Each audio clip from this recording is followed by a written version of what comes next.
Quand on finit notre séjour de rêve à Paris, il faut qu'on rentre à Saint-Nazaire. À ce moment-là, les 100 euros, vous savez que... Quand on finit notre séjour de rêve à Paris, il faut qu'on rentre à Saint-Nazaire. À ce moment-là, les 100 euros, vous savez que 100 euros, ça part très vite à Paris. Il n'y a plus l'argent là. Donc, il demande à sa tante de lui donner de l'argent. Donc, il emprunte de l'argent chez sa tante. Sachant que je viens d'arriver du Bled, Côte d'Ivoire. Chez nous, en Côte d'Ivoire, on n'utilise pas les moyens de paiement comme... on utilise beaucoup l'espèce. Donc, moi-même, je ne sais même pas. Je ne suis même pas au courant. Même, je ne connais rien dans le cadre bancaire. Quoi. Je ne connais rien dans ça. Je suis bleu dans l'histoire même. Donc, soi-disant, comme il n'a pas son portefeuille, il ne peut pas payer. Il est handicapé à ce niveau-là. Donc, il demande de l'argent à sa tante. J'ai trouvé ça bizarre. Mais il dit, bon, peut-être qu'il vient d'arriver. Je vais laisser tomber. Moi, je suis une fille. Je me grouille. Il sait me débattre. Il a commencé à vendre mes crèmes des lèvres. Mes crèmes des lèvres ont commencé à exploser sur TikTok. J'arrivais à m'en sortir avec quelque chose. On arrive à Nantes. Je lui demande, maintenant qu'on arrive à Nantes, t'as ton portefeuille. Plus de réseau.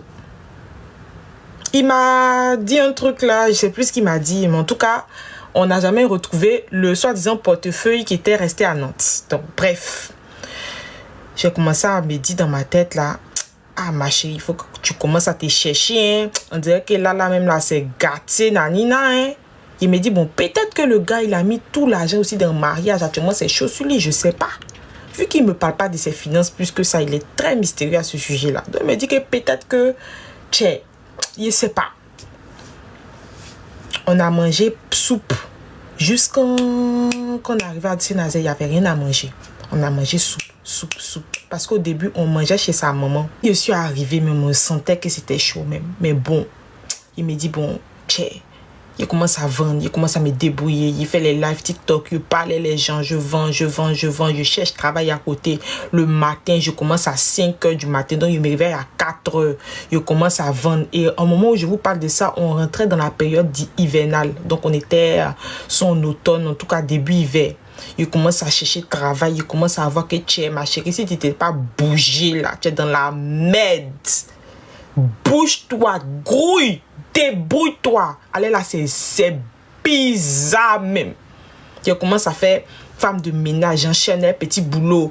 Il fait nettoyage dans les grandes surfaces. Le matin, il me réveille tôt à 4 h. Dans le froid, là, je porte mon manteau, je me lève, je prends le bus, je marche, je porte. Et puis, où je partais là, où je travaillais là. Il n'y avait pas les moyens il n'y avait pas les transports communs. Donc, je porte jusqu'à kilomètre sur kilomètre pour aller travailler dans le froid le matin. Il venait d'arriver à peine. 4 h, il me lève à 5 h, il prend il travaille, il vend, il fait les comment on appelle même, je suis en intérim. Il dit, je me débat, pays, je vois qu'il n'y a pas devant, il n'y a pas derrière. C'est bizarre même, c'est bizarre jusqu'à... Ma soeur devait se marier. Je suis partie à Lyon avec lui. J'arrive à Lyon. Le mariage se passe avec ma soeur. Vous voyez ma copine que je vous ai dit de retenir la partie là. Ma copine que j'avais présentée à Fred. Je vous ai dit que son mari et lui se sont liés d'amitié. Son mari et lui se sont liés d'amitié. Je vous ai dit que le mari de ma copine là, il avait le poi.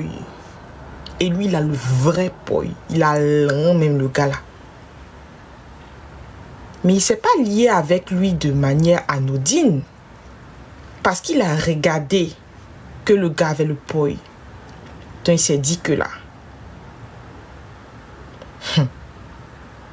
Vous savez qui a financé notre mariage? C'est le mari de ma copine. C'est lui qui a financé notre mariage. C'est pas Fred. C'est pas Fredo. C'est pas Fred qui a payé mariage. Mariage, c'est pas lui qui a payé.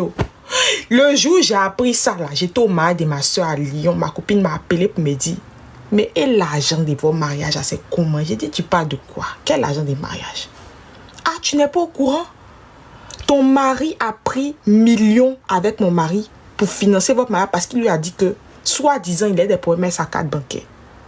Il n'a rien dans son cul. Donc, il a pris millions chez mon mari là-haut. Il a dit qu'il allait rembourser l'argent là. Mais depuis là, tu es parti en France. On a à quel mois? Il a dit qu'il va rembourser l'argent là. C'est à quel niveau, maman? À cause de toi, j'ai problème avec mon mari ici. Ton mari a pris millions chez mon mari. Il a dit qu'il va rembourser. Ça fait des mois et des mois et des mois et des mois et des mois. Où est notre j'ai quoi? J'étais comme ça. What? C'est pas possible. Il n'a pas payé votre mariage. Si aujourd'hui tu es marié là, tu as fait mariage là, c'est grâce à moi, mon mari. Partie 3.